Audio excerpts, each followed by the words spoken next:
ada satu petaka yang terjadi pada 1258. Sebagaimana digambarkan di sini, ini adalah penghancuran kota Baghdad, sekaligus penghancuran ibu kota khilafah pada saat itu. Hancurnya khilafah pada saat itu yang menjadi vakum.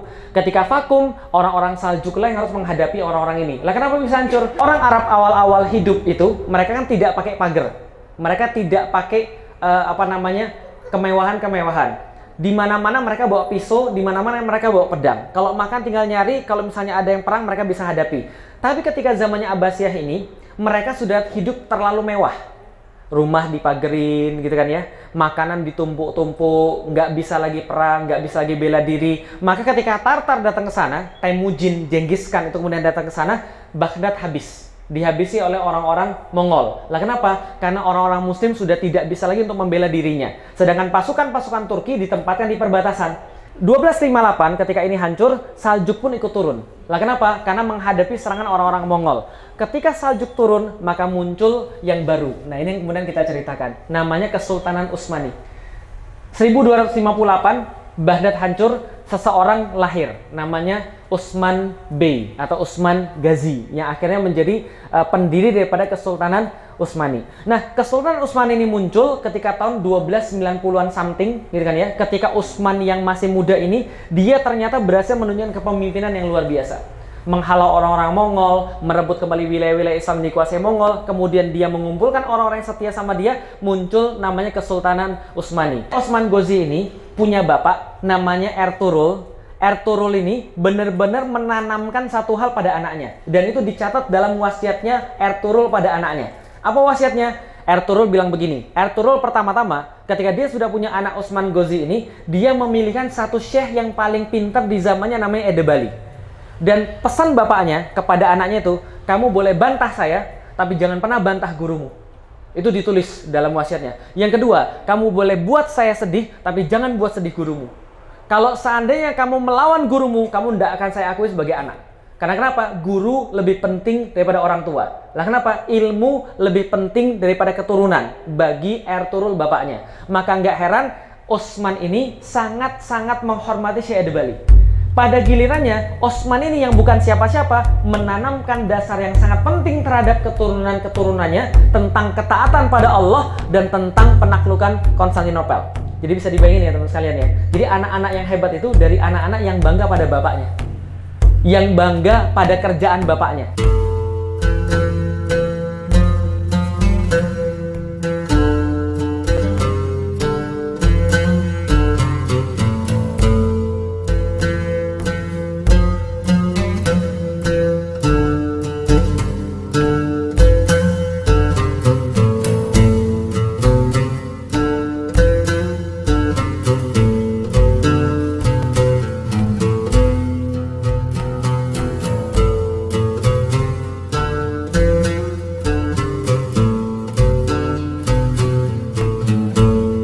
Bismillahirrahmanirrahim. Assalamualaikum warahmatullahi wabarakatuh. Alhamdulillah rabbil alamin. Shalatu wassalamu ala asrofil anbiya'i wal mursalin wa ala alihi wa sahbihi ajma'in. Asyhadu an la ilaha illallah, asyhadu anna Muhammadan abduhu wa rasuluhu la nabiyya ba'da. Wa qala Allah ta'ala fil kitabihil karim, a'udzubillahi minasyaitonir rajim. Bismillahirrahmanirrahim. Wal tanzur nafsun ma qaddamat lighad. Alhamdulillah, puji dan syukur senantiasa kita panjatkan kepada Allah Subhanahu wa Ta'ala. Atas rahmat dan karunia-Nya kita masih bisa berkumpul dan kita masih bisa untuk sedikit demi sedikit mengumpulkan bekal demi bekal kita untuk menghadapi suatu hari di mana hari itu kita yakini bahwa tidak akan ada lagi hari yang lebih penting daripada hari itu, yaitu adalah hari di mana kita berjumpa dengan Allah. Dan mudah-mudahan di hari itu kita berharap Allah mengampuni dosa-dosa kita, Allah mengangkat amal-amal kita, dan Allah memberikan kita balasan terbaik atas apa yang kita lakukan di dunia. Salat dan salam semoga tercurah dan terlimpahkan kepada baginda Nabi besar Muhammad Sallallahu Alaihi Wasallam, manusia mulia yang kita senantiasa rindukan perjumpaan dengannya, karena tidak ada yang lebih mencintai kita daripada Rasulullah Sallallahu Alaihi Wasallam. Dan kita juga memohon kepada Allah mudah-mudahan di hari perjumpaan itu kita diakui sebagai bagian daripada umatnya, dan juga kita dikumpulkan di barisan-barisan di belakangnya, dan mudah-mudahan kita termasuk orang-orang yang saling mencintai karena Allah dan Rasulnya, sehingga surganya Allah layak bagi kita. Alhamdulillah, ikhwani fillah yang dirahmati Allah. Jadi pada hari ini kita bisa berjumpa kembali. Kajian hari ini kita coba untuk memenuhi beberapa permintaan tentang bagaimana kisah Islam itu bisa masuk ke orang-orang Turki. Jadi bagaimana kemudian kisah Islam itu bisa diterima dan kemudian bisa dipeluk oleh orang-orang Turki sehingga menjadi seperti sekarang. Nah, makanya gambar di depan ini bukan gambar logo keraton ya, bukan ya, walaupun mirip, tapi ini adalah lambangnya Daulah Aliyah Utsmaniyah. Jadi dalam bahasa kita, Daulah Aliyah itu adalah daulah yang tinggi, negara tinggi. Utsmani itu adalah negara tertinggi Utsmani. Jadi kalau misalnya dilihat daripada logo-logonya ini, yang langsung terlihat itu jelas adalah senjata. Nah, karena kenapa? Karena Daulah Utsmani itu adalah mereka sudah memproklamirkan dari awal adalah daulah jihad, adalah negara jihad. Makanya kalau dilihat secara langsung itu semua tanda-tandanya sangat kentara ya. Itu adalah barang-barang perang, senjata-senjata perang. Kalau misalnya dilihat sebelah kanan itu ada meriam gitu ya, sebelah kiri ada timbangan. Artinya keadilan itu dijaga. Bagaimana cara penjagaannya? Dengan menggunakan yaitu semuanya yang dipaparkan di situ, ada tombak, ada panah, ada pedang, ada apalagi pistol, ada tombak dan sebagainya. Dan itulah caranya seperti itu. Nah, kenapa? Karena di dalam Al-Quran sendiri Allah katakan Allah menurunkan di antara manusia hadid, gitu ya. Allah menurunkan besi di antara manusia itu untuk menegakkan keadilan. Nah, itu beberapa ulama-ulama tafsir ketika menafsirkan tentang kok bisa-bisanya ayat tentang besi itu, ketika Allah turunkan besi, Allah rangkaikan dengan penegakan keadilan. Nah, menurut para ulama-ulama tafsir, bahwasanya ketika seseorang manusia itu melakukan sebuah kezaliman, melakukan sebuah kemaksiatan, karena itulah Allah turunkan padanya besi untuk menghukum orang-orang yang melakukan kemaksiatan. Artinya besi itu ya bisa jadi pedang, bisa jadi pukulan dan sebagainya. Artinya itu adalah termasuk cara untuk menegakkan Islam. Nah, pertama-tama mungkin saya ingin membuka kajian ini dengan sebuah peta ya. Jadi karena ini memang banyak peta, hari ini kita akan lihat banyak peta. Dan karena memang ini penyiapannya cuma beberapa jam, jadi mudah-mudahan tidak mengurangi pemahaman ya, walaupun cuma dengan peta. Nanti saya coba akan jelaskan. Ini peta dunia, setahu kita begitu letaknya, karena waktu itu Amerika belum ditemukan ya. Jadi artinya benua Amerika belum ditemukan, jadi kita nggak bahas tentang Amerika. Sebenarnya Indonesia juga waktu itu tidak terlalu populer ya, sehingga bisa untuk diabaikan. Jadi dunia dulu, orang zaman dulu kenalnya cuma ini doang, ini dunia.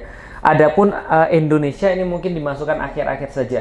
Ini peta, kalau misalnya dilihat di sebelah kiri atas itu, the world as peopled by the descendants of Noah. Artinya ini adalah peta yang menggambarkan penyebaran keturunan Nabi Nuh. Dan ini peta ini bukan berdasarkan Al-Quran, bukan berdasarkan hadis, tapi berdasarkan kisah-kisah Israiliyat. Jadi apa itu yang dinamakan dengan kisah Israiliyat? Jadi gini ceritanya. Kalau kita tahu tentang Islam, kita sudah belajar di dalam kitab ini bahwa Islam punya dua sumber. Sumber Islam adalah apa?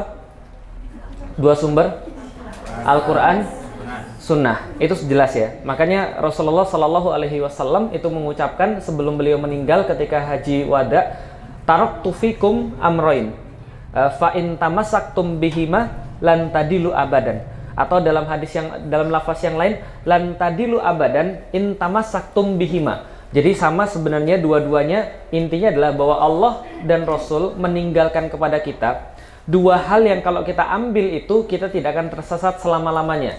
Atau dalam hadis yang lain, dalam lafaz yang lain, tidak akan tersesat selama-lamanya selama berpegang pada keduanya. Apa? Kitabullah wa sunnah. Maka dua ini adalah dalil paling utama di dalam Islam. Di antara dua dalil ini menunjukkan dua dalil yang lain. Apa yang dua dalil yang lain? Atau sumber hukum Islam yang lain? Yang pertama, yang ketiga adalah ijma para sahabat, yang keempat adalah qiyas. Maka ini adalah 4 sumber pengambilan hukum Islam. Adapun dalil-dalil Israiliyat itu tidak termasuk sumber hukum Islam. Tapi menurut para ulama, kita tidak tolak, juga kita tidak percayai 100%. Artinya itu dijadikan sebagai wacana saja. Apa itu misalnya dalil-dalil Israiliyat? Misalnya cerita-cerita orang-orang Bani Israel yang dimaktubkan di dalam Alkitab mereka. Itu kan ada cerita-cerita. Nah, maka cerita-cerita itu kita tidak tolak dan juga kita tidak percaya sebagai sumber hukum Islam. Tapi kita dijadikan sebagai wacana saja. Jadi kalau dijadikan sebagai wacana, boleh. Nah, ini dari dalil-dalil Israiliyat, diambil dari Alkitab dan sebagainya. Ini cerita tentang keturunan Nuh. Jadi cerita tentang keturunan Nuh pasca banjir besar itu, maka ada 3 anaknya yang selamat. Yang anaknya yang pertama namanya Sem, anak yang kedua namanya Ham, anak yang ketiga namanya Yafet. Nah, jadi kalau dilihat ini petanya mereka. Yang warna hijau, ini kalau misalnya dilihat H-A-M, Ham. Ini daerahnya Ham. Yang warna merah, ini kalau misalnya dilihat S-H-E-M, Syam atau Sem. Sem atau Syam atau Sam sama. Yang atas ini daerahnya Yafet. Tulisnya J-A-P-H-E-T, jadi Yafet. Ini daerahnya Yafet. Nah, ini menurut orang-orang itu. Nah, dan kalau dilihat huruf-huruf kecilnya ini juga dilihatkan nama anak-anaknya Yafet siapa aja. Nama anak-anaknya Sem siapa saja. Nama anak-anaknya Ham siapa saja. Nanti dari keturunan Sem, ini kemudian lahirlah Nabi Ibrahim, atau dalam bahasa mereka Abraham. Dari Ibrahim kemudian ada 2 anak yang terkenal, Ishak dan Ismail. Ishak kemudian melahirkan Yakub, Yakub kemudian melahirkan Musa, Musa kemudian terus-menerus sampai kemudian zamannya Isa. Sedangkan dari jalurnya Ismail kemudian datang Nabi Muhammad. Jadi itu semua dari jalurnya Syam. Nah, jadi kalau bisa kita lihat lagi, ini yang lebih jelas lagi petanya. Nih, yang lebih jelas. Kalau peta dunia itu ternyata kita lihat, itu terbaginya bukan bukan timur dan barat seperti sekarang. Kalau zaman sekarang kan timur dan barat. Timur itu Asia, barat itu Eropa, kan itu kan ya. Nah, zaman dulu tidak. Zaman dulu kalau teman-teman lihat dunia yang kita lihat sekarang, ini kalau dunia extended yang sudah saya bilang ada Indonesianya. Walaupun zaman dulu itu tidak dikenal yang namanya Indonesia karena belum ada dalam sejarah mencatat adanya Indonesia itu paling awal mungkin tahun 600 atau 700-an. Itu pun bukan Indonesia tapi Pulau Syamatirah, Sumatera. Gitu kan ya, bukan Indonesia karena Indonesia belum ada. Syamatirah itu tercatat kira-kira 700-an. Nah, tapi kalau misalnya dilihat ini dunia zaman dulu, masih bisa nangkep ya, masih bisa bayangin ya. Ini dunianya di mana ya? Jelas ya. Ini di mana nih? Bingung ya? Oke. Ini Jazirah Arab. Ya, ini lihat nih, ini Jazirah Arab, kelihatan ya? Ini Jazirah Arab. Ini apa nih? India. Indonesia masih di sini, jelas ya? Oke, kalau sudah bisa baca peta, ini penting soalnya, supaya teman-teman bisa ngerti. Nah, zaman dulu dunia itu tidak dibagi timur dan barat, enggak. Tapi dibaginya utara, selatan. Dan bedanya apa? Coba lihat, ini wilayahnya Yafet yang warna kuning ini. Wilayahnya bagian utara kan ya? Dan semua wilayahnya itu dibatasin oleh yang namanya gunung-gunung.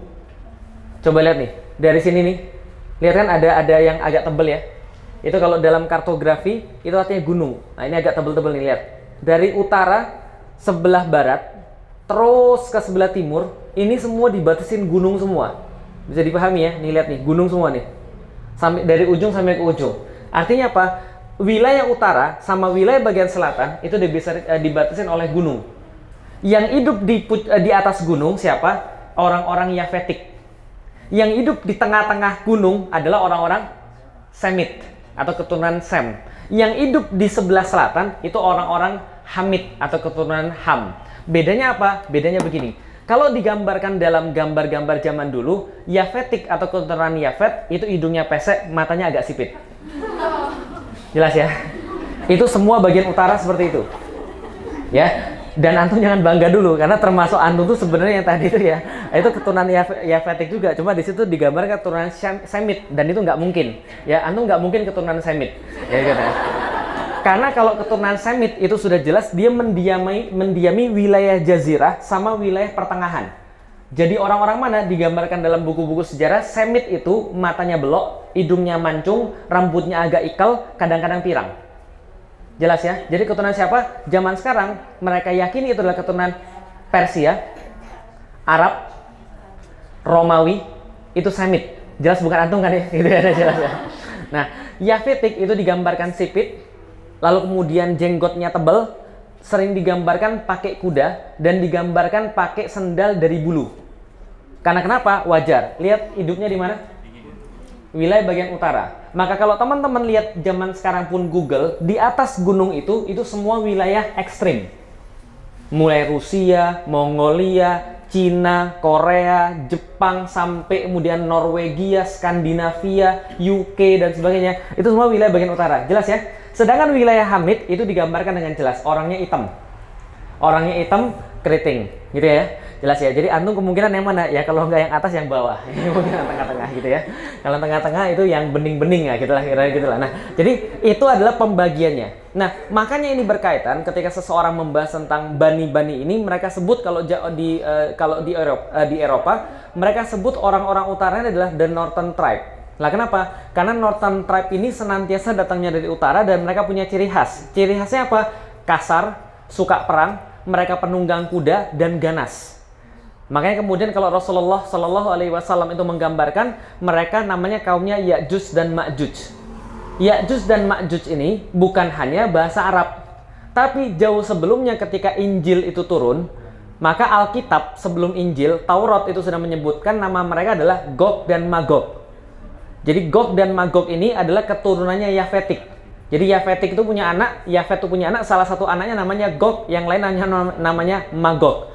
Juj dan Ma'juj atau Ya'juj dan Ma'juj. Jelas ya sampai di sini ya. Nah, maka kemudian kalau teman-teman baca setiap hari Jumat sekarang surat Al-Kahfi, itu ada ulama-ulama yang membahas ketika membahas tentang ayat-ayat terakhir suratul Kahfi itu ketika Zulkarnain itu diutus ke satu tempat, lalu kemudian diutus ke tempat yang lain, kemudian diutus lagi ke tempat yang satu lagi. Awalnya diutus ke tempat matahari terbit, kemudian diutus ke tempat matahari terbenam, kemudian diutus lagi ke tengah-tengah dunia. Nah, menurut mereka yang terakhir diutus ke tengah-tengah dunia itu, kalau saya timur dan barat, akhirnya di hari yang terakhir diutusnya di daerah sini. Ada di daerah sini, maka diutus untuk apa? Untuk menghalau Ya'juj dan Ma'juj. Disewa sama orang setempat, menghalau Ya'juj dan Ma'juj membangun sebuah benteng. Yang waktu itu diceritakan di dalam Al-Quran, Zulkarnain membangun bentengnya dengan batu kemudian di casting dengan tembaga. Itu kan ya, tembaga yang dipanaskan kemudian jadi tembok yang kuat yang nggak mungkin lagi ditembus waktu itu. Nah, ceritanya menurut para ulama, ketika Zulkarnain bangun tembok itu, ya, ulama mana? Sejarawan, salah satunya Ibnu Katsir, menceritakan ketika kemudian Zulkarnain bangun tembok itu berdasarkan dalil-dalil yang mereka kumpulkan itu atau cerita-cerita yang mereka kumpulkan, maka ketika dibangun tembok dihalau Ya'juj dan Ma'juj ada yang ketinggalan. Yang ketinggalan itu siapa? Yang ketinggalan itu namanya Bani Turk, asal katanya Taroka. Taroka artinya meninggalkan dalam bahasa Arab, Turika artinya ditinggalkan, Turkan itu artinya tertinggal. Artinya ada yang ketinggalan Bani Turk. Nah, Bani Turk itulah yang sekarang jadi Turki yang sekarang. Jadi ceritanya begitu. Nah, itu adalah sedikit cerita kenapa kalau sampai sekarang, kalau teman-teman lihat ya, utara, selatan, gunung semua. Di antara gunung-gunung itu ada lembah, kadang-kadang tempat mengalirnya sungai. Nah, disitulah tempat orang-orang yang utara itu nyerang ke bawah, Ya'juj dan Ma'juj itu. Nah, makanya kalau kita lihat, pernah tahu Great Wall? Tahu Great Wall? Tembok besar Cina, letaknya di mana? Menghalangi utara sama selatan, pinter gitu kan ya. Tembok besar Cina letaknya di Cina, bagus gitu kan ya. Itu jawaban yang paling tidak masuk akal. Nah, jadi letaknya di mana? Letaknya di sini, sebelah utara selatan nutup itu. Tembok di sini juga ada, yang katanya bekas Zulkarnain. Ini namanya Darial George. Itu ada gunung yang sangat tinggi sekali. Ada lembah tempat mengalirnya sungai. Di situ dibangun tembok juga. Di bagian sebelah utara dibangun tembok juga untuk menahan serangan orang-orang Hun, serangan orang-orang Viking dan sebagainya. Nah, maka juga di sini bagian sini Inggris juga sama, dibangun serangan untuk menahan serangan-serangan orang-orang utara juga. Nah, artinya adalah apa? Orang utara itu memang ganas-ganas, gitu kan ya, suka nyerang ke bawah dan akhirnya salah satu tertinggal. Oke, sampai di situ kelar ya. Oke, sejarahnya kemudian berlanjut ketika masa khilafah. Jadi ketika Rasulullah Shallallahu Alaihi Wasallam masih hidup, beliau itu pernah berkata, ada satu tempat di sebelah Tigris dan Eufrat, kata Rasulullah, yang tempatnya itu ditanami banyak sekali pohon-pohon kurma dan dihuni oleh satu bani namanya Bani Konturo. Bani Konturo ini Bani Turki juga. Nah, kata Rasulullah, jangan perangi mereka selama mereka tidak memerangi kalian. Lah kenapa? Karena orang-orang ini ganas. Maka orang-orang ini tidak diperangi oleh siapapun sampai zamannya Khalifah Utsman. Khalifah Utsman ini ketemu sama mereka yang waktu itu lagi pergi dari tempatnya. Mereka kan nomaden ya, perginya jalan-jalan terus kerjaannya. Pergi dari tempatnya, ketemulah kemudian pemerintah Khalifah Utsman di sini, daerah sini. Nah, ini daerah sebelah timurnya daripada kekuasaan Khalifah Utsman itu di daerah sekitar Uzbekistan. Nah, ketemu kemudian direkrut masuk Islam.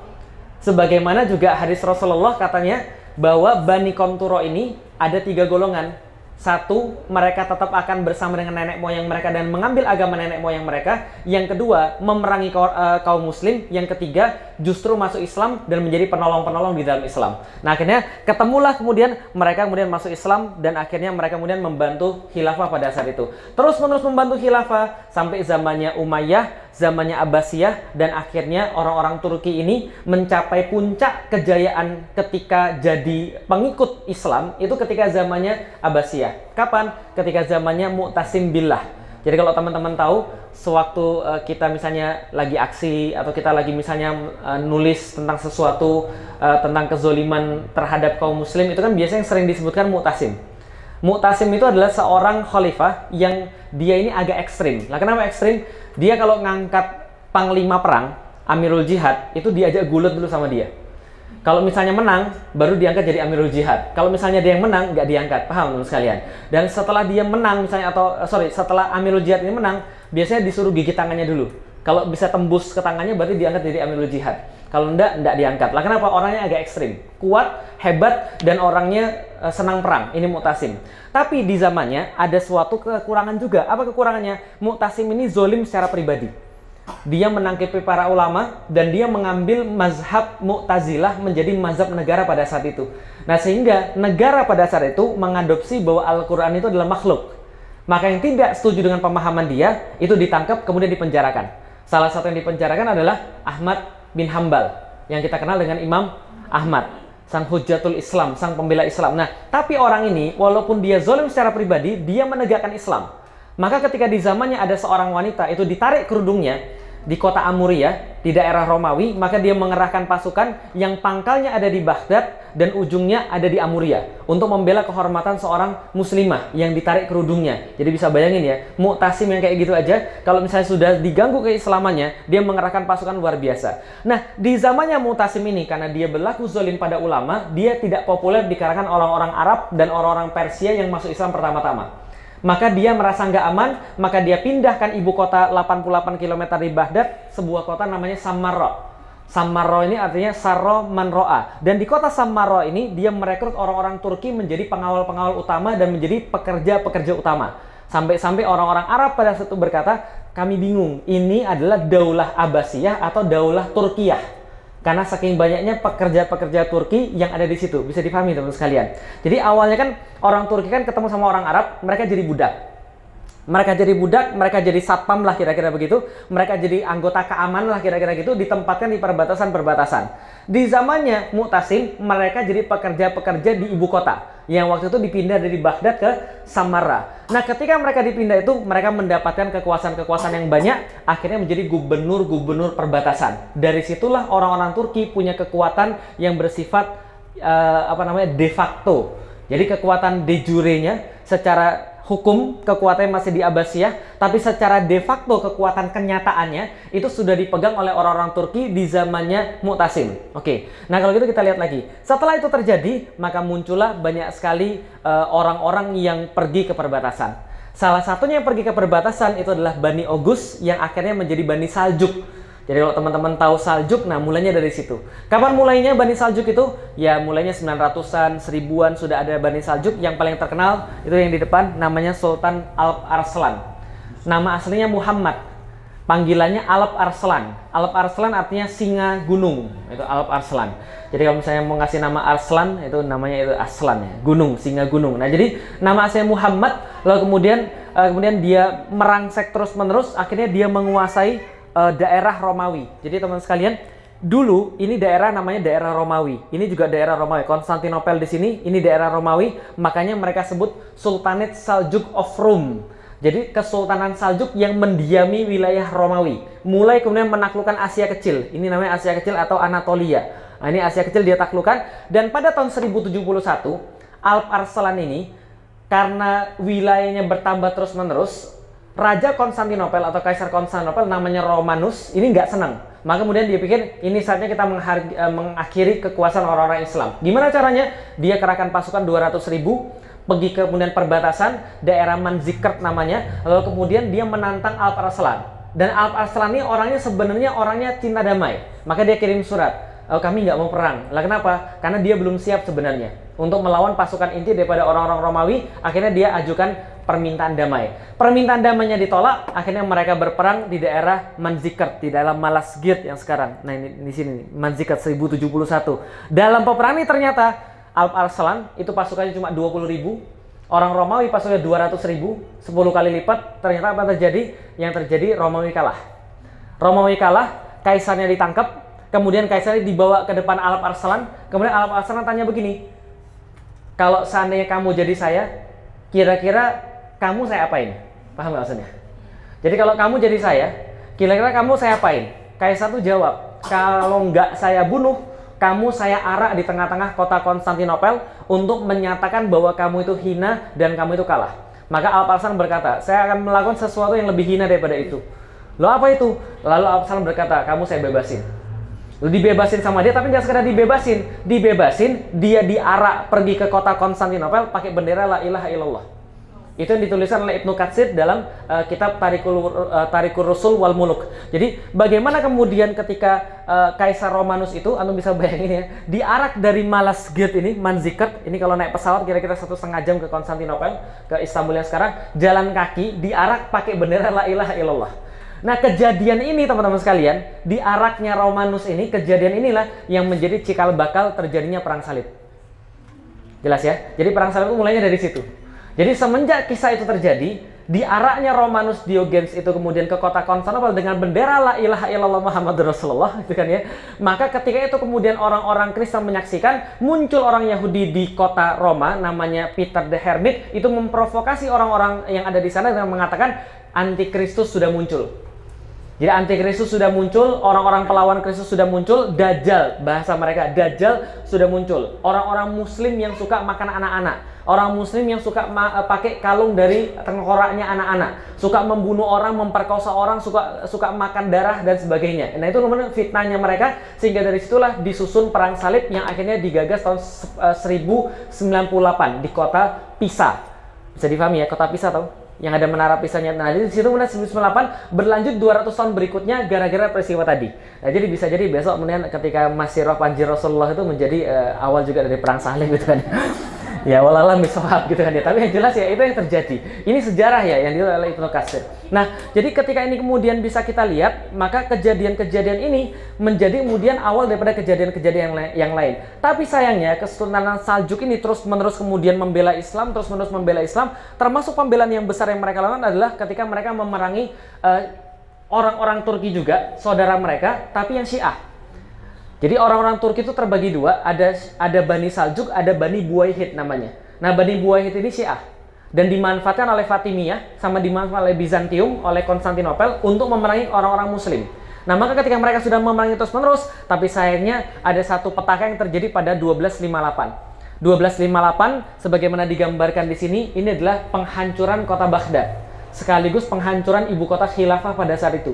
1258, hancurnya kota ini menjadi hancurnya khilafah pada saat itu yang menjadi vakum. Ketika vakum, orang-orang Saljuk lah yang harus menghadapi orang-orang ini. Lah kenapa bisa hancur? Sudah dikatakan dalam sejarah-sejarah, karena pada saat itu, dalam kitab Muqaddimah diceritakan ketika orang Arab awal-awal hidup itu, mereka kan tidak pakai pagar.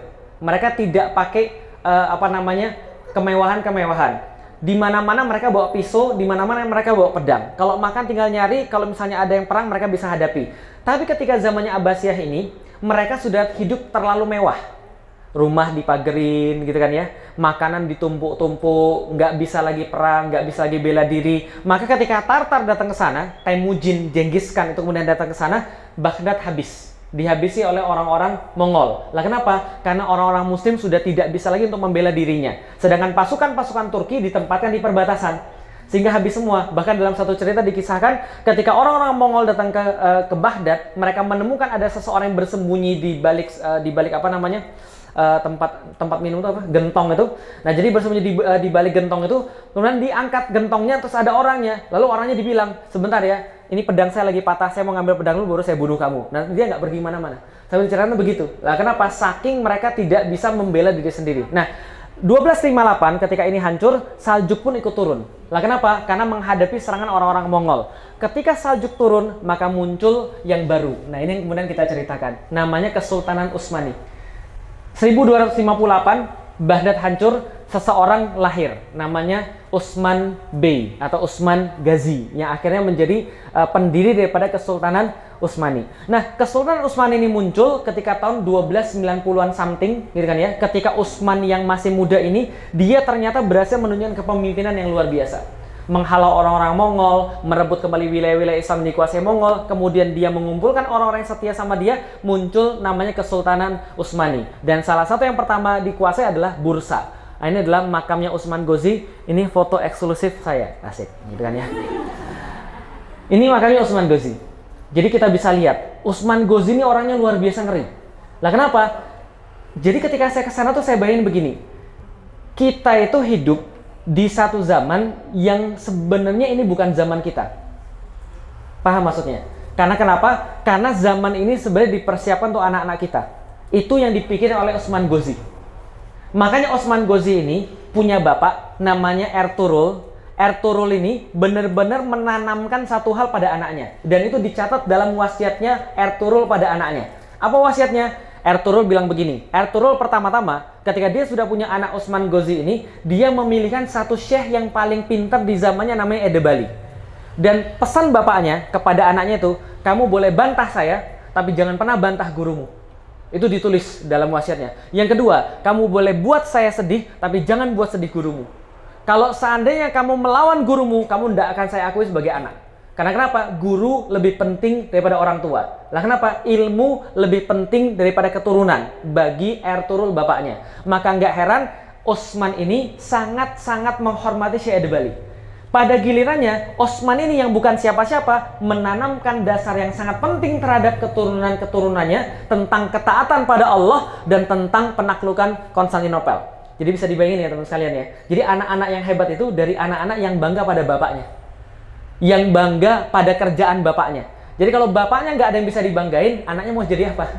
Paham ya? Nah, tapi Utsman Ghazi ini orangnya memang ngeri, luar biasa. Lah, kenapa? Ini di makamnya dipasang satu bendera yang merupakan bendera dia. Ini aliwannya di zamannya dia, kira-kira gitulah. Nah, jadi benderanya warnanya merah. Saya nggak tahu kenapa warnanya merah. Mungkin karena orang-orang yang fetish senang yang merah-merah gitu kan. Orang Cina, Rusia gitu kan ya. Orang Turki senang yang merah-merah. Tapi yang penting bukan warna benderanya. Tapi coba lihat, ini bendera tahun 1335 di zamannya Orhan, anaknya dia. Tapi Orhan mengklaim ini adalah bendera bapaknya, yaitu adalah Utsman Bey. Lihat bagaimana kemudian tulisannya. Paling atas Bismillahirrahmanirrahim. Bismillahirrahmanirrahim, yang di atas Allah, sebelah kiri Muhammad. Kelihatan nggak? Ya, nasib kalau gitu ya. Sebentar, saya liatin ya. Bentar. Bayangin aja ya. Nih, Allah kelihatan?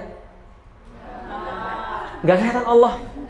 Nggak kelihatan ya? Ya udah, bayangin aja ya. Ini ada Allah, ini ada Muhammad, ini ada Abu Bakar, ini ada Umar, ini ada Utsman, ini ada Ali, ini ada Hasan, ini ada Hussein. Ya, jadi menjelaskan posisi mereka bahwa posisi mereka adalah Sunni, bukan Turki yang satunya yang Syiah. Oke ya. Di atasnya ini tulisannya Bursa Yurdu, artinya perjanjian Bursa atau waktu itu adalah benderanya Bursa. Bismillahirrahmanirrahim. Allahumma sholli ala Sayyidina Muhammad. Itu tulisannya yang di bawah. Ini yang pertama Bismillahirrahmanirrahim, yang kedua Allahumma sholli ala Sayyidina Muhammad, yang ketiga Inna fatahna laka fatham mubina. Dari awal itu sudah dipilih, ya. Jadi ayat itu sudah Inna fatahna laka fatham mubina. Yang di bawah lebih ngeri lagi ayatnya, wajahidu fisabilillah. Paham ya? Jadi bisa kebayang nggak ketika Muhammad Al-Fatih menaklukkan Konstantinopel, kenapa dia benar-benar keras kepala? Karena pendahulunya kayak begini. Paham ya? Dulu kakek-kakekmu itu adalah orang yang nulis begini gitu maksudnya. Dulu bapak-bapakmu adalah orang yang menanamkan dalam benderanya itu Inna fatahna laka fatham mubina. ketika Anda pengen dikuasakan oleh Allah tentang satu tempat, Anda pengen dimenangkan oleh Allah, wajahidu fisabilillah, maka berjihadlah di jalan Allah. Tapi kalau Anda nggak mau berjihad, Allah nggak akan menangguhkan kemenangan. Paham nggak maksudnya kira-kira? Itu bapaknya kayak begitu. Yang pertama-tama Osman Ghazi, nah itu adalah di makamnya dituliskan begitu. Maka wajar ketika anak-anaknya semuanya punya mental yang mengerikan seperti itu. Jelas ya? Jadi inna fatahna laka fatham mubina, lalu nanti dibawanya wajahidu fisabilillah. Ini makamnya Orhan, anaknya. Jadi di masa Orhan inilah kota Bursa ditaklukkan pada 1326. Awalnya adalah punyanya Yunani, namanya Prusa, diganti menjadi Bursa. Dan Orhan ini nggak main-main. Orhan ini dikisahkan dalam tarikhnya Ibnu Battuta, itu bahwa Orhan ini tidak pernah berdiam diri dalam satu tempat selama 1 bulan penuh. Tidak pernah. Jadi kalau misalnya nonton Sulaiman the Magnificent itu, Muhtasam Yuzil, yang di Indonesia dibahasakan King Sulaiman itu, diceritakan gimana itu ceritanya? Sulaiman cewekan terus gitu kan ya. Sulaiman cinta-cintaan lulu gitu ya. Nggak ada cerita. Yang ada adalah dikisahkan dalam tarikhnya Ibnu Battuta bahwa Orhan, pendahulunya Sulaiman itu tidak pernah berdiam diri dalam satu tempat selama sebulan. Kerjanya apa? Pergi ke sini menaklukkan, pergi ke situ nyiapin tentara, pergi ke sini perang, pergi sini menaklukkan. Lalu apa? Lah benderanya kayak gitu. Bukan benderanya love is everything, bukan begitu. Paham ya? Inna fatahna laka fatham mubina wajahidu fisabilillah. Tidak ada cerita tentang cewek sama sekali. Jelas ya? Jadi tidak pernah berdiam diri di satu tempat selama sebulan. Sulaiman Al-Qanuni dikisahkan tidak pernah berdiam diri selain 3 bulan sekali pergi berjihad. Itu Sulaiman Al-Qanuni. Wajar Allah memberikan mereka kebaikan-kebaikan yang banyak. Nah kenapa? Karena mereka tahu inna fatahna laka fatham mubina, syaratnya adalah wajahidu fisabilillah. Nah kalau kemudian kita lihat lagi, ini adalah bendera kemudian yang mereka pakai. Jadi khasnya bendera Utsmani itu selalu ada itu tuh, inna fatahna laka fatham mubina. Kalau nggak ayat itu, yang dipakai adalah nasrum minallahi wa fathun qarib wa basyiril mu'minin gitu kan ya. Jadi itu yang kemudian dipakai. Sama ayat tentang penaklukan, ayat tentang kemenangan, ayat tentang kebaikan. Yang tengahnya tetap la ilaha illallah Muhammadur Rasulullah. Jadi itu bukan bendera ISIS ya, jelas ya. Ini benderanya Utsmani. Lalu kalau ini apa? Ini lambang tulip. Ya, jadi itu lambangnya tulip bagi mereka. Nah, kalau gitu kita lihat lagi benderanya kayak gimana lagi. Nah, ini salah satu benderanya. Ini bendera Utsmani yang dipakai ketika Perang Dunia Pertama. Kebayang nggak gentarnya musuh ketika melihat bendera ini?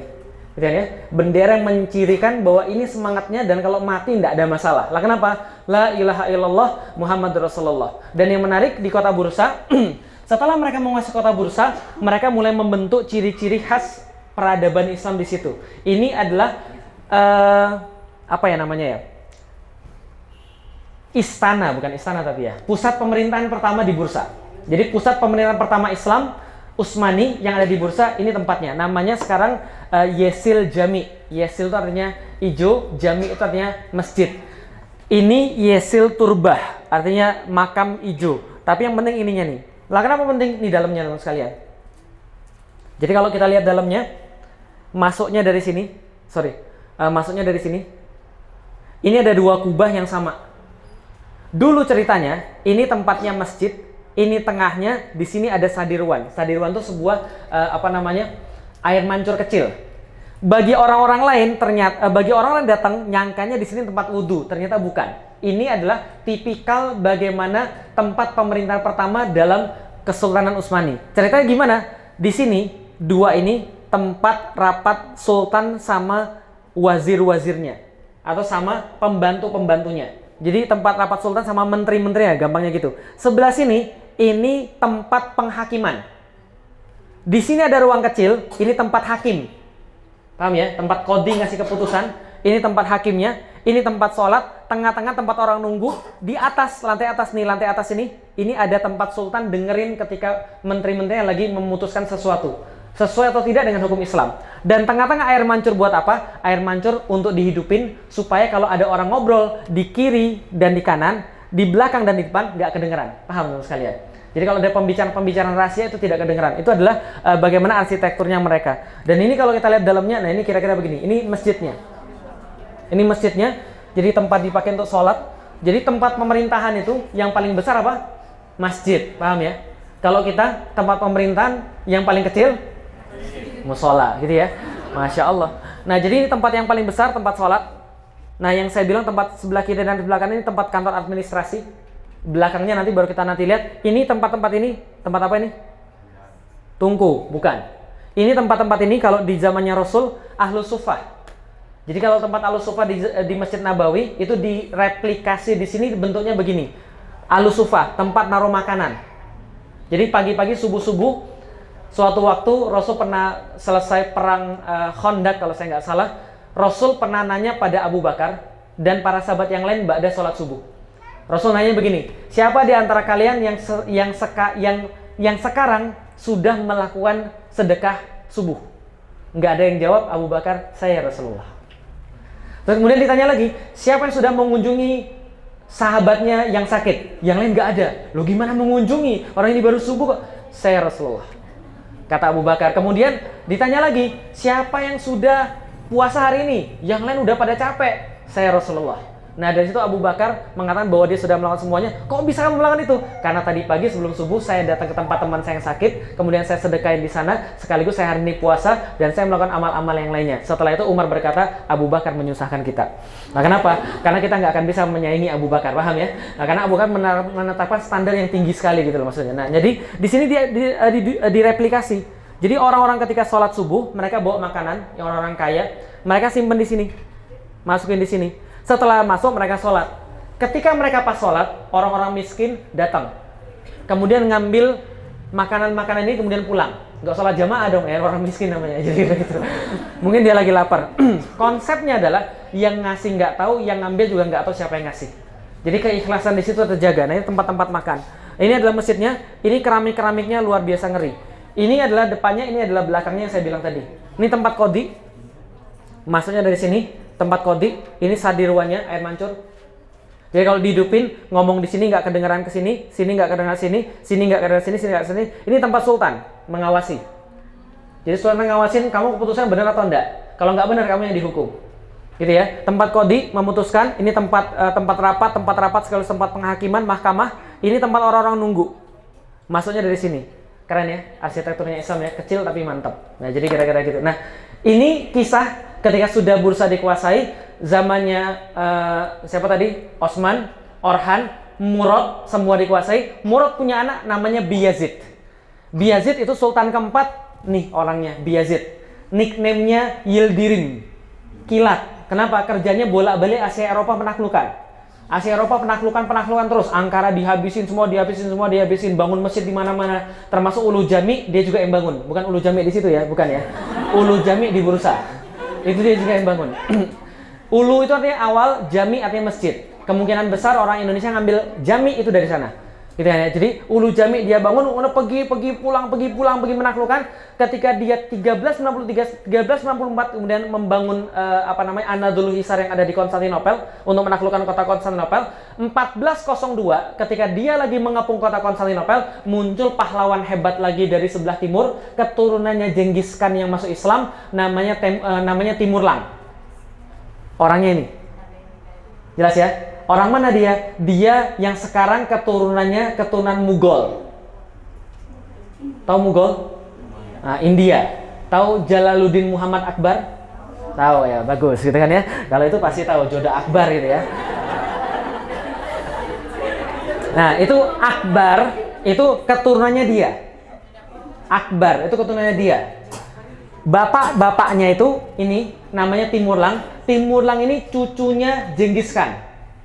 Jelas ya? Jadi muncul pahlawan hebat, dia juga pengennya menyatukan Islam.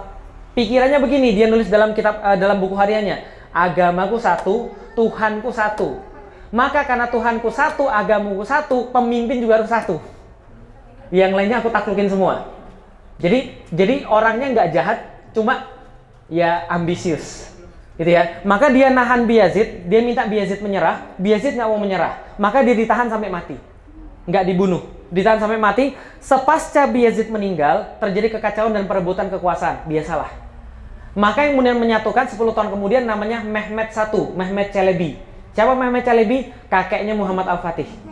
Nah, Mehmed Çelebi menyatukan, kemudian punya anak namanya Murad. Murad kemudian menguasai di Edirne. Edirne kemudian dia punya anak di Edirne namanya Muhammad Al-Fatih. Yang ketika lahir lagi baca ayat tadi, inna fatahna laka fatham mubina. Nah, kemudian terus berlanjut sampai kemudian yang kita kenal sekarang. Itu baru sesi 1 yang ada di bursa.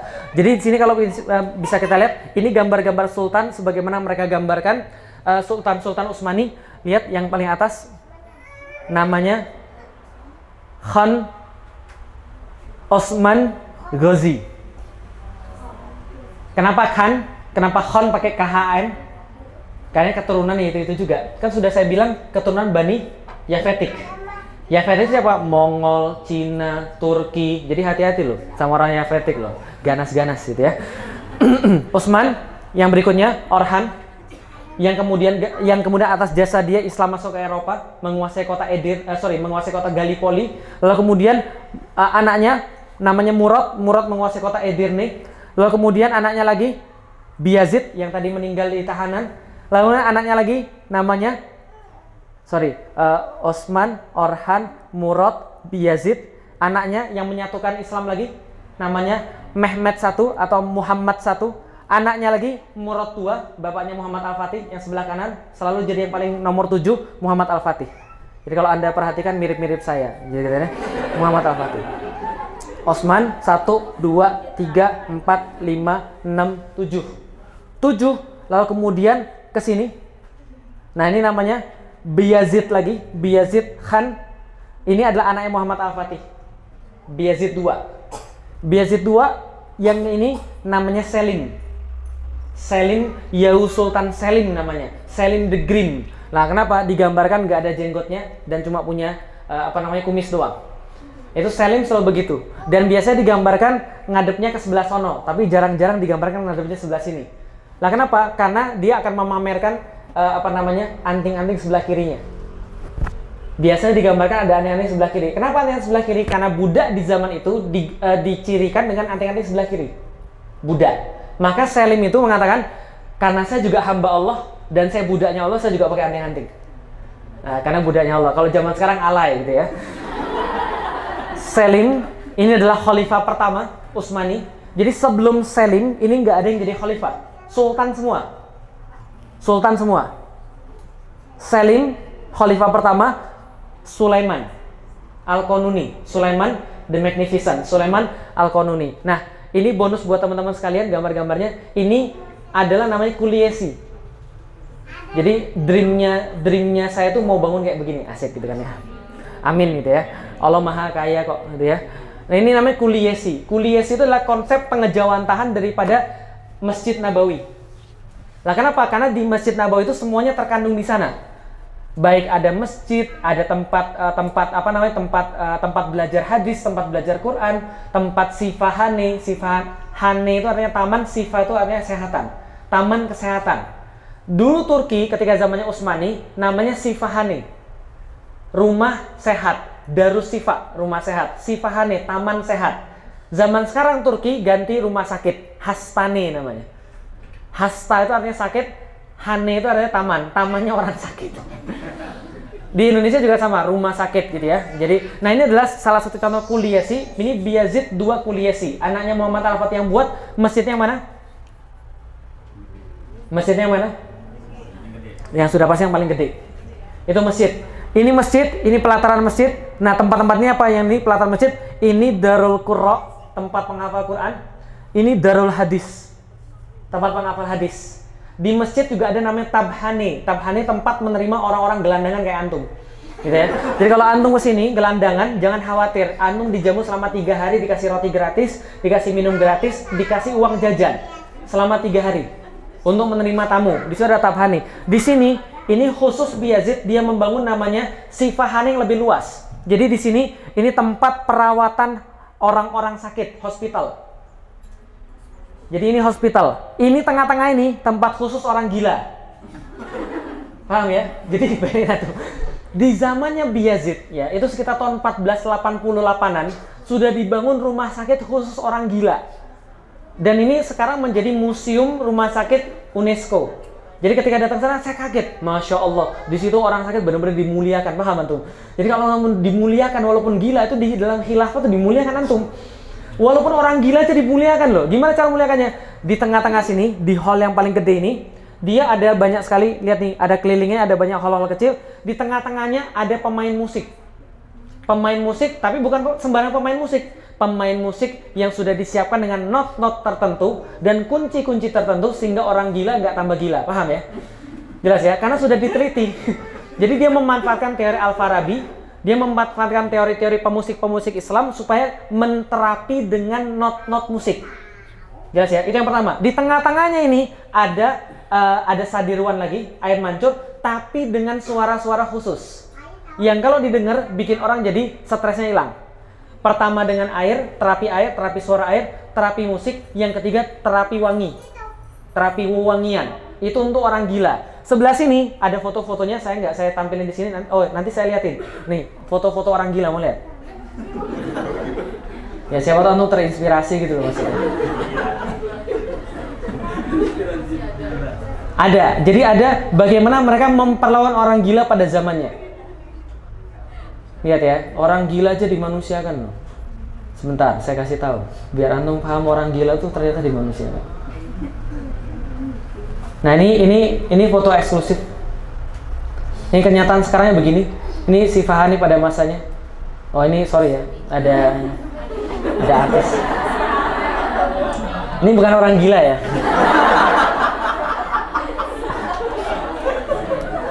Nah ini ruangan tengahnya ini ada pemusik yang main dengan not-not tertentu supaya orang-orang gila tuh nggak tambah gila.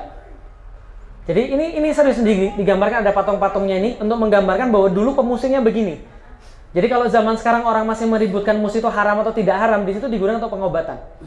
Jelas ya? Jadi sudah tidak ada bahasan lagi karena tentang musik kita sudah clear semuanya bahwa itu adalah sesuatu yang mubah-mubah saja. Nah, ini beberapa ruangan-ruangan di antaranya. Ini ruangan orang gila akut. Jadi coba lihat antum, orang gila akut dikasih sajadah untuk sholat loh. Kan ya? Jadi orang gila di sana ada perapiannya, ada tempat tidurnya. Nah, ini orang gila menengah.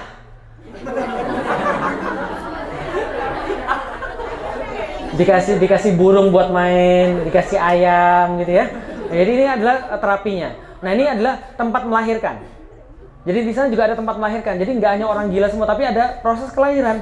Nah, ada proses kelahiran dan nah ini adalah tengah-tengahnya, ini terapi musik di depan tadi. Di belakangnya terapi air, suara-suara air supaya menenangkan orang, dan terapi wewangian. Ini tempat penelitian obat-obat alternatif.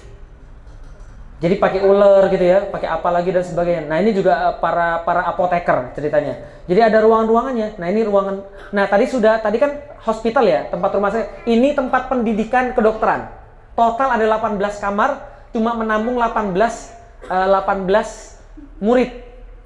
Nah ini siapa nih? Kira-kira siapa ini? Salah, satpam. Ini satpam. Ini ruangan satpam, jelas ya? Oke, ruangan satpam. Ini baru ruangan pembelajar. Nah, lihat kan ganteng gitu ya. Nah, belajar gitu kan. Ini kayak di Hogwarts ya kira-kira gitu ya. Nah, jadi di zamannya ini satpam, ini pelajar. Nah, ini dia lagi belajar. Ini juga pelajar, satu kamar 2 orang. Total 18 orang, total cuma 18 orang. Ini ruang praktikum. Ruangan praktikum. Nah, ini ruangan syekh, profesor.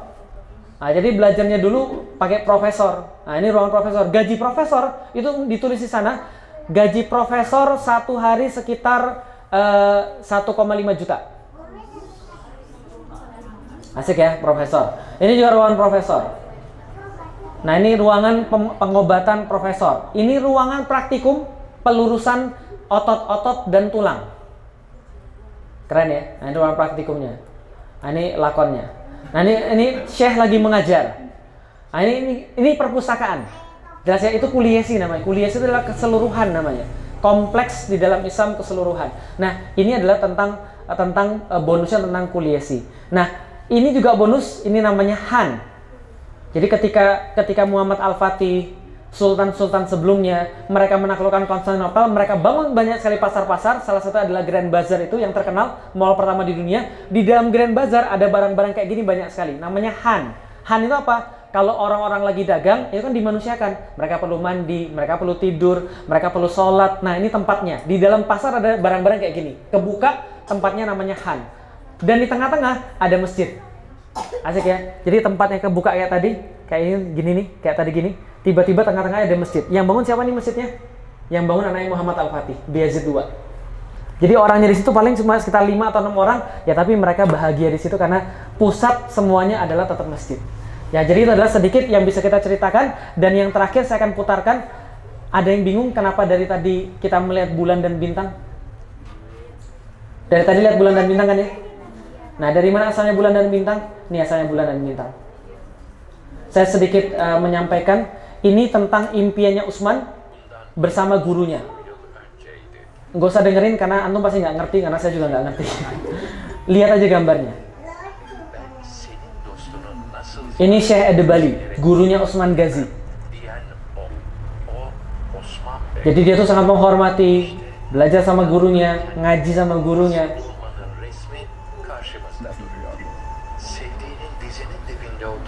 Nah, suatu waktu ketika dia ngaji, Utsman sudah ngaji, lalu kemudian ketiduran. Jadi bukan antum aja yang ketiduran gitu ya. Tapi ketidurannya santri ya, Masya Allah, barokah. Gimana ketidurannya dia? Coba lihat nih. Ya kan?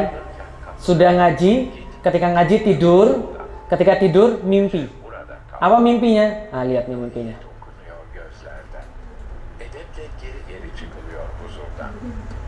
Devlet kuracak bey için hazırlanmış misafirhane. İçindeki Kur'an'la kıymet engel olan Bentar. okudu. Nah, setelah baca Quran gitu kan ya, inna fatahna laka fathan mubina, ketiduran.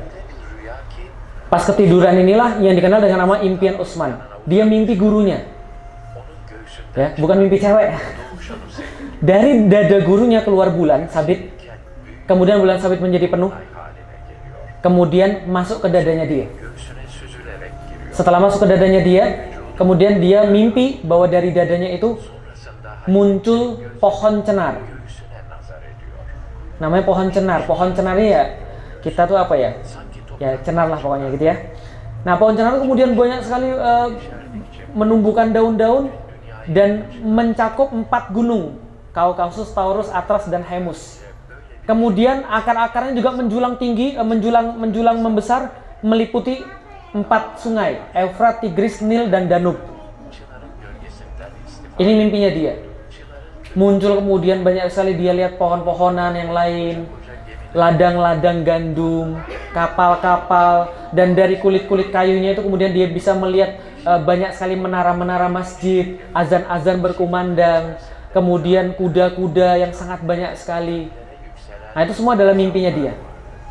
Nah, setelah itu tiba-tiba dia mengatakan bahwa daun-daun cenar itu kemudian berubah menjadi pedang, mengarah pada satu titik tunggal. Apa itu titiknya? Konstantinopel. Wilayah tadi yang dia kuasai tadi dalam mimpinya bentuknya bulan sabit, dan semua yang mengarah pada satu titik tadi bintangnya. Dari situlah kemudian semua itu kemudian dia lihat jadi sebuah cincin. Dapatlah dia cincinnya, dipakaikan kepada dia.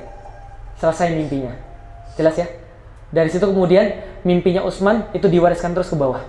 Hadisnya dari mana? La tuftahanal Konstantiniyah fala ni'mal amiru amiruha wala ni'mal jaisu dzalikal jais. Itu kemudian diwariskan pada orang-orang di bawahnya, dan kemudian Sultan ke-7 menaklukkan Konstantinopel. Karena impian dia tuh tadi, lihat ya, pohon tadi kan menguasai wilayah seperti bulan. Akar-akarnya juga menguasai wilayah seperti bulan. Semua daun-daunnya menuju pada satu titik tunggal bintang Konstantinopel. Kemudian semua bayangan dia itu jadi sebuah cincin, batu cincin. Ternyata dia pakai akik juga. Tapi saya nyari-nyari kemana-mana nggak ada akik kayak gitu. Karena akiknya khas. Akiknya dia khas. Kenapa akiknya khas? Konstantinopel, sudah saya tulis dalam buku saya, itu terletak di antara 2 lautan dan 2 daratan. Paham ya? 2 lautan dan 2 daratan. Menurut Utsman, 2 safir dan 2 emerald. Tahu batu safir? Warnanya apa safir? Merah. Merah tuh ruby. Ruby baru warna merah. Safir warna apa? Safir nggak mungkin kecuali biru. Jelas ya? 2 safir, berarti di antara 2 lautan. Emerald warna hijau. Hijau daratan. 2 daratan, 2 lautan, jadi cincin. Cincinnya dipakai. Saya nyari itu nggak ada tapi. Jadi cincin bentuk Konstantinopel gitu nggak ada. Itu cincinnya Utsman dianggap seperti itu. Nah, ketika dia pakai, maka dia meyakini bahwa dia penakluk Konstantinopel. Oke, yang terakhir teman-teman sekalian, yang pengen saya sampaikan adalah inilah namanya ketakwaan yang diwariskan. Ya, jadi ketakwaan yang diwariskan. Yang awalnya Utsman ini bukan siapa-siapa, dia meyakini Rasulullah dan janjinya Rasul, dia wariskan pada anak-anaknya dan kemudian anaknya menaklukkan Konstantinopel. Artinya adalah apa? Jadilah orang tua yang dibanggakan oleh anak-anaknya. Jadi saya bisa bayangin, kalau bapak saya tuh kayak Utsman Ghazi itu ya, mustahil kita tuh tidak berprestasi. Paham maksudnya? Seandainya kalau kita itu prestasinya tinggi, nggak mungkin anak kita jadi orang biasa-biasa aja. Nggak mungkin. Lah kenapa? Karena anak kita tuh ngelihat kita, bapaknya udah kayak begitu. Benderanya tiap kali lemes lihat bendera, bapak gue benderanya gini bro. Dan di Turki sampai sekarang ada satu lagu yang mereka terus-menerus dinyanyikan pada anak-anaknya.